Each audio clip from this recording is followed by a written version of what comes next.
A small town in the middle of Michigan's Lower Peninsula throws a Scottish Highland festival every May, bagpipers marching down Superior Street, kilted athletes tossing cabers on a college lawn, and the homes lining that same street sell for less than the price of a decent used car lot's inventory nationwide. That town is real. It's on today's list. And it sits at number 1 for a reason you'll understand by the time we get there. This is 20 Michigan towns where retirees are genuinely living on Social Security alone, not stretching it, not supplementing it with a part-time job nobody talks about on camera, actually living on it. How is that still possible in 2026? Stick around, because the answer at the top of this list might surprise you. Before we get into it, let's set the terms honestly. Every town on this list is real. Every price range comes from actual listings and reporting, not guesswork. And every single one of these places has a catch, something that isn't perfect, something the postcard photos leave out. I'm not going to hide that from you, because the whole point of a list like this is that you can trust it. If a price isn't nailed down to a clean number, I'll tell you that too, instead of making one up just to sound precise. Real towns, real trade-offs, no spin. Quick favor before we count down: if you're new here, consider subscribing, because we do this for towns across the whole country, not just Michigan. And while you're at it, drop a comment with the state or town you're watching from. I'm always curious where this audience actually lives, and it helps me know which regions to cover next. Starting at number 20, we head up to the Keweenaw Peninsula for Houghton, a hillside town on Portage Lake in the Upper Peninsula, a couple hours north of Marquette. Home prices here run higher than almost anywhere else on this list, into the $300,000. So Houghton only works for retirees who already own their home outright or are bringing meaningful equity with them. What you get for that is a genuine 4-season college town built around Michigan Tech, with a walkable downtown, a waterfront, and winters that are long, snowy, and not for everyone. The catch is blunt: this is the most expensive stop on our list. And the snowfall here is some of the heaviest in the entire state. At 19, Ludington sits where the Pere Marquette River meets Lake Michigan, roughly an hour and a half north of Grand Rapids, home to around 8,000 residents. Prices here vary a lot depending on distance from the water, with reporting placing typical sales anywhere from the $150,000 well into the $300,000. So the real move is buying a few blocks inland rather than on the beach itself. You get a working harbor, the historic SS Badger car ferry, and Stearns Park's Sugar Sand shoreline. The catch is that lakefront living carries a lakefront premium, and summer tourist traffic changes the pace of the town for a few months every year. 18 brings us to Manistee, another Lake Michigan river mouth town about 90 minutes northwest of Grand Rapids, with roughly 6,000 residents. Homes here typically sell in the $260,000, still below plenty of coastal markets nationally, for a town with genuine Victorian architecture and a walkable historic downtown. The draw is the combination of river, lake, and a restored 1903 arts center that still runs concerts and film year-round. The catch is that, like most of Michigan's West Coast, prices have crept up as more people discover it. So Manistee isn't the bargain it was a decade ago. Number 17 is Traverse City, up on Grand Traverse Bay, famous for its cherry orchards and its summer festival. Traverse City has grown into a genuine small city with strong healthcare and an active arts scene. But that popularity comes at a cost, literally.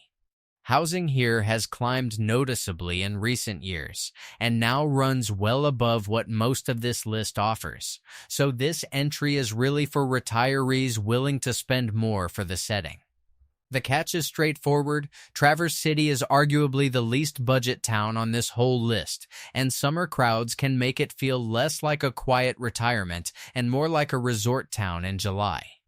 At 16 Midland, about 20 minutes from Saginaw Bay, with close to 43,000 residents, actually topped a major national ranking of best places to retire in 2026.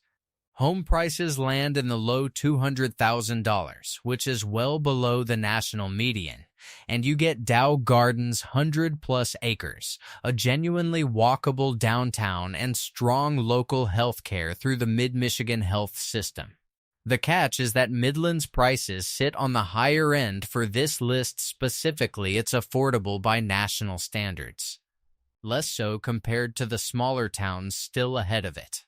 15 takes us to Petoskey, on Little Traverse Bay in the northern Lower Peninsula, a small town of under 6,000 people built on a bluff above the water. Reliable price data is harder to pin down here, but expect costs that lean toward the pricier end of northern Michigan rather than the bargain end. What you get is the historic Gaslight District, 26 miles of paved shoreline trail, and a converted 1890 church that now runs concerts and theater year-round. The catch's winter tourist infrastructure means summer crowds too, and a smaller inventory of homes can mean waiting for the right listing. Number 14 is Marquette, the largest city in the Upper Peninsula. A port town on Lake Superior with around 20,000 residents. Marquette blends a working harbor, a state university, and genuine wilderness access in a way few Michigan towns can match, though exact home price data is less consistent across sources, so treat any number you see with some skepticism. The catch here is winter Marquette sits in the lake effect snowbelt. And if you don't already love snow, this one will test that. At 13, Howell sits in Livingston County, comfortably between Lansing and Detroit, with roughly 10,000 residents and a Victorian Main Street that looks built for a postcard. Home prices run higher here, often quoted around $250,000, but renting a two-bedroom apartment can land between $900 and $1,200 a month, which keeps the door open for renters on a fixed income. The catch is that Howell's proximity to Metro Detroit means you're paying a location premium compared to towns further from the big cities. 12 brings us to Cheboygan, on the Cheboygan River near the Straits of Mackinac, a small town of under 5,000 people. Homes here run in the $20,000, and you're close enough to Mackinac Island and the northern tip of the Lower Peninsula that day trips become a regular habit. The 19th Century Opera House still runs live shows, and the waterfront light marks a genuinely scenic river mouth. The catch is remoteness. Specialized medical care means a drive down to Petoskey, and winters here are long, even by Michigan standards. At 11, Alpena sits on Thunder Bay along Lake Huron, home to around 10,000 people and a genuinely underrated waterfront. Homes typically sell around $187,000, which is a real step down from the Lake Michigan side of the state, and local health care runs through My Michigan Medical Center Alpena. The shipwreck-rich waters just offshore have made this a quiet diving and boating hub that most tourists overlook entirely. The catch is that Alpena is genuinely remote. It's a longer drive to any major city than most other towns on this list. Number 10 is Holland, on Lake Michigan's southern shore, a city built by Dutch settlers that still throws an enormous tulip festival every spring. Home prices here run below the statewide median, though this market moves fast enough that any single figure ages quickly. So treat it as a moderate, not rock-bottom, cost of living. You get a walkable downtown with heated sidewalks that melt snow automatically, a genuine beach town feel, and strong healthcare access. The catch is that Holland's popularity, especially in tulip season, means both traffic and home prices have been trending upward. At 9, Mount Pleasant sits in the middle of the Lower Peninsula, built around Central Michigan University, giving it a college town energy alongside its retiree population. Costs here run moderate rather than rock bottom, with the university keeping restaurants, healthcare, and cultural programming active year-round in a town that would otherwise be much quieter. The catch is that a college town means seasonal noise and traffic around move-in weekends and football games, which isn't for every retiree's idea of peace and quiet. 8 is Bay City, on the Saginaw River about an hour north of Flint, with around 31,000 residents. Home values here run remarkably low, often quoted between $90,000 and $145,000. For a town with genuine Victorian architecture lining the streets and a riverfront boardwalk that costs nothing to enjoy. Winona Park hosts concerts and festivals most of the year, and McLaren Bay region handles local medical care.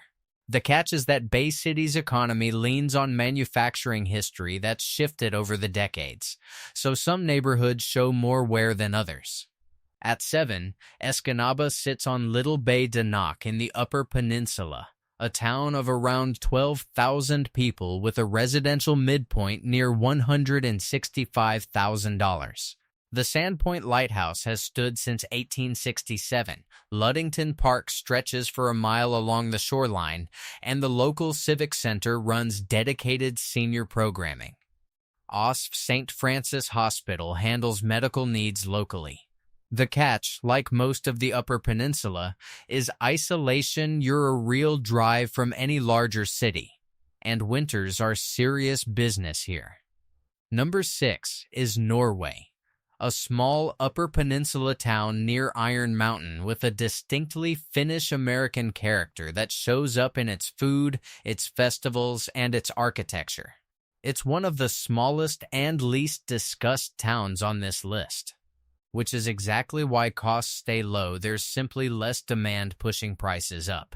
The catch is size itself, fewer services, a longer drive for specialized healthcare, and a genuinely quiet pace that some retirees love and others find isolating fast. At 5, Jackson sits in south-central Michigan on the Grand River, a mid-sized city with a walkable riverside district and reliable senior health care through Henry Ford Jackson Hospital. Costs here run moderate for the state, giving retirees city-level services without city-level prices. The catch is that Jackson is a genuine city, not a postcard small town. So it trades some of that quaint charm the rest of this list leans on for practicality and access to care. Here's something worth pausing on before we keep going. This channel exists to surface the towns that tourism boards and real estate listings tend to skip over, the ones without a marketing budget behind them. If that's useful to you, subscribing costs nothing, and it genuinely helps get these videos in front of other people looking for exactly this kind of honest information. Number 4 is Menominee, on the southern tip of the Upper Peninsula, right on the Wisconsin border, home to around 8,000 people. Median home values run around the $160,000, and some reporting has placed them as low as $77,000 in past years, which tells you this is a market where patient buyers can find real deals. John Heen's Park anchors the town with a lakefront beach and walking trails, and the historic North Pier Lighthouse opens for tours each summer. The catch is that Menominee is about as far from a major city as Michigan gets, so plan on longer drives for anything beyond basic needs. At 3, Saginaw in the central Lower Peninsula has a reputation problem that doesn't match its price tag. Solid homes here sell for under $80,000 in many cases, some of the lowest prices on this entire list, and if you own outright, a Social Security check can cover nearly everything else. The Temple Theater and Saginaw Art Museum give the town real cultural weight. and 2 full-service hospital systems handle healthcare. The catch, and it's a real one, is that parts of Saginaw have struggled economically for decades, so choosing the right neighborhood matters more here than almost anywhere else on this list. Number 2 is Ironwood, the westernmost town in Michigan, 18 miles south of Lake Superior, where more than 1 in 5 residents is already 65 or older. Average home values sit around $98,000, and some measures put the broader cost of living 13% below the state average. The historic Ironwood Theater still runs live performances, and the Black River National Scenic Byway delivers waterfalls, trails, and beaches within a short drive. The catch is genuine remoteness and genuinely serious winters. This is snowbelt country, and it takes commitment to embrace that every year. And that brings us to number 1, Alma, in Gratiot County. Roughly 60 miles north of Lansing, a farming town of about 9,000 people that multiple cost of living analyses have named the single most affordable city in the entire state. Home prices here have been reported as low as the $130,000 and as high as roughly $190,000, depending on the source and the year, which is why we're giving you that honest range instead of one cherry-picked number, but either figure puts Alma well below what most retirees are told to expect anywhere in the country. Alma College anchors the town with a genuine academic and cultural calendar open to the whole community. And every May, the Highland Festival fills the streets with bagpipes, Highland dancing, and traditional Scottish games that draw visitors from well outside the county. The Pine River runs through town for slow canoe trips, and the 1920 Strand Theater still operates as a working single-screen venue. Healthcare runs through Mid-Michigan Medical Center Gratiot, right in town. The catch, and we should say it plainly, is that Alma has faced a shrinking population and a poverty rate above the state average, which is part of exactly why prices have stayed so low. It's not a secret. It's an economic reality. And it's worth walking the neighborhoods yourself before deciding its home. None of these 20 towns stayed affordable by accident. Every one of them has a reason prices are lower than the coasts or the big metros, a slower economy, a longer drive to specialized care, a winter that asks more of you, or simply a location most people haven't thought to look at yet. That's not a flaw to hide. It's the actual trade being made, and for a lot of retirees living on a fixed income, it's a trade that's absolutely worth it. Real communities, real lakes and rivers, real main streets, at prices that let a Social Security check actually stretch to cover a life, not just survive one. So tell me honestly in the comments, which of these 20 would you actually move to? And if you already live in one of them, I'd love to hear what we got right and what we missed. Thanks for watching, and I'll see you in the next one.